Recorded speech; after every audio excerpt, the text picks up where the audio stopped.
ఒకప్పుడు రాజశేఖర రెడ్డి ఎండల్లో పాదయాత్రలు, చంద్రబాబు నాయుడు కూడా అలాంటి పాదయాత్రలు. అందువల్ల వాళ్ళిద్దరికీ మంచి క్రేజ్ వచ్చింది, బలమైనటువంటి శక్తి వచ్చింది. ఆ తర్వాత షర్మిల పాదయాత్ర అట్లాగే నడిచింది, జగన్మోహన్ రెడ్డి పాదయాత్ర అట్లాగే నడిచింది, లోకేష్ పాదయాత్ర అట్లాగే. అయితే అప్పటికి వీళ్ళు తర్వాతకు వచ్చేటికి చాలా తగ్గిపోయింది. ఎండ టైంలో తగ్గించుకుని పొద్దున్నే నడవటం, లేకపోతే సాయంత్రం పూట నడవడం, అంటే వెనకొచ్చే వాళ్ళకి సేఫ్టీ కోసమే కాదు, వీళ్ళ సేఫ్టీ కోసం అట్లా నడిచిపోయింది.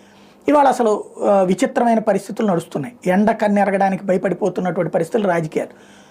చివరికి పవన్ కళ్యాణ్ 2 సార్లు 3 సార్లు బ్రేక్ ఇచ్చి జరానికి మందులు తీసుకోవాల్సినటువంటి పరిస్థితి వచ్చింది. బట్ 70 ఏళ్ళు దాటిపోయినటువంటి నరేంద్ర మోడీ, 75వ ఏడుకు వస్తున్నటువంటి నరేంద్ర మోడీ ఏం తిరిగేస్తున్నారు. రోజుకి 3 రాష్ట్రాలు, ఒక్క రోజులో ఉత్తరప్రదేశ్, తమిళనాడు 3 రాష్ట్రాల్లో ఒకే రోజులో తిరిగి మధ్యప్రదేశ్ ఉదయం ఏమో ఉత్తరప్రదేశ్, మధ్యాహ్నం మధ్యప్రదేశ్, సాయంత్రం చెన్నైలో రోడ్ షోలు.